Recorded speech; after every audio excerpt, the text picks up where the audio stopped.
Hi everyone, you're watching Rem24.com channel, and today we're going to take apart OPPO Reno7 4G. First we need to remove the SIM card tray. To do this we use a special tool inserted into the hole and push the SIM card tray out. After that we need to heat the surface of the back cover to approximately 70 degrees Celsius or 160 degrees Fahrenheit. For this we use a heating mat, but you can also use a hair dryer. And after approximately 7 to 10 minutes we can move on to separating or removing the back cover. For this we use a thin plastic film. We insert it into the gap between the back cover and the mid-frame and carefully run it along the edge, cutting through the adhesive. Please note that on this model the camera cover is separate from the back cover. So we carefully work our way around the edge, cutting through the adhesive layer. We shouldn't push the tool too far underneath the back cover, since we don't know what is located underneath it. At some point we can carefully lift the cover slightly, cut through the adhesive in the areas where it is still holding the cover in place, and carefully remove the cover. As we can see, there is nothing attached to the back cover. After that we need to check where the flex cables are located. We look at their positions. And we need to remove the camera cover. Let's see how it is attached. With the snaps or clips, we carefully get underneath the edge, lift it slightly, release the clips and remove the camera cover. And we set it aside. Now it is better to cover the camera lenses. For this we use a special film. Please note that we apply the film not directly to the lenses but to the rim around them.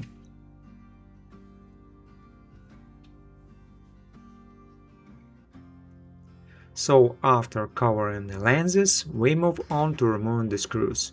To remove the screws we use a 1.5mm Phillips screwdriver or Phillips #30.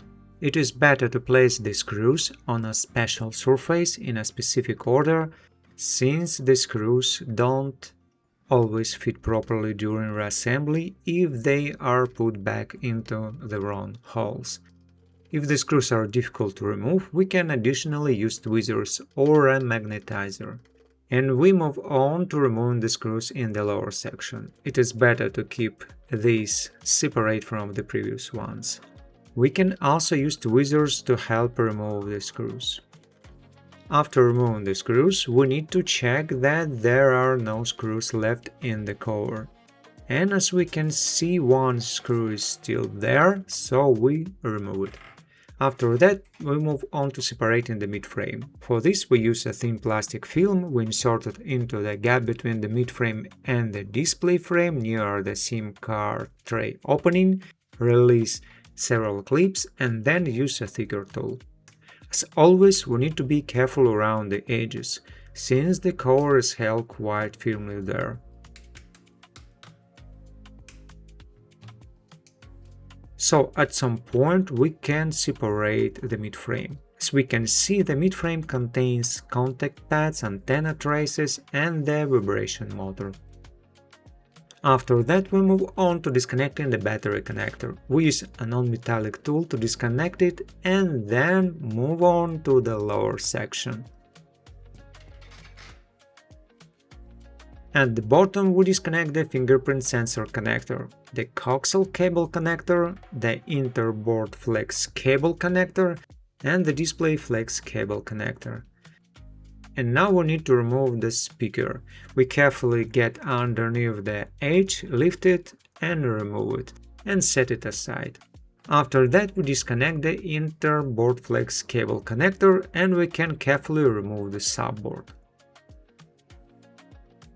We carefully lift it, try to remove it, and move the flex cables out of the way so they don't interfere. As we can see, the subboard is slightly recessed into the display frame. Okay, the subboard contains the charging port, microphone, headset port and other components on the reverse side. As for the microphone opening and the bottom, it has protective mesh, is located in the display frame and has an L-shaped design. The microphone itself is located on the reverse side of the subboard. If we insert something into the microphone opening, we cannot damage the microphone this way. Water, of course, can. As we can see, there is clear water damage on the speaker. The fingerprint sensor remains in the display frame, while the vibration motor remains in the mid-frame. And we move on to the motherboard. On the motherboard we disconnect the connectors, the interboard flex cable connector, the display flex cable connector and the coaxial cable connector. We also free the cable itself from the clips holding it in place on the motherboard. And then we disconnect the front-facing camera. It is better to peel off the heat-dissipating material and keep it for reassembly. And it is also better to cover the camera lens so that no debris or dust gets on it. After that, we disconnect the rear cameras. Please note that the camera's body may be glued either to the subboard, on the motherboard or to the display frame. So we carefully remove the large rear camera, thus body is glued to the display frame.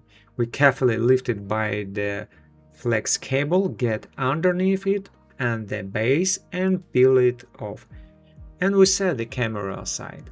Now we need to remove the one screw that secures the motherboard. This screw is clearly different from the previous ones. We carefully remove it with a Phillips screwdriver and set the screw aside. And now we can remove the motherboard. We get underneath the edge, lift it and remove it. The motherboard may be held in place by thermal pads on the reverse side. So finally we move on to disconnecting the battery. As traditional with OPPO, we have a transparent film that needs to be moved aside and a green tab that we need to pull upward. And we pull it upward, thereby disconnecting the battery. Under the battery there is an adhesive protective layer that protects the interboard flex cables. And with that, the disassembly is complete. Thank you for watching and we will see you in our next videos either on our Telegram channel or on our website.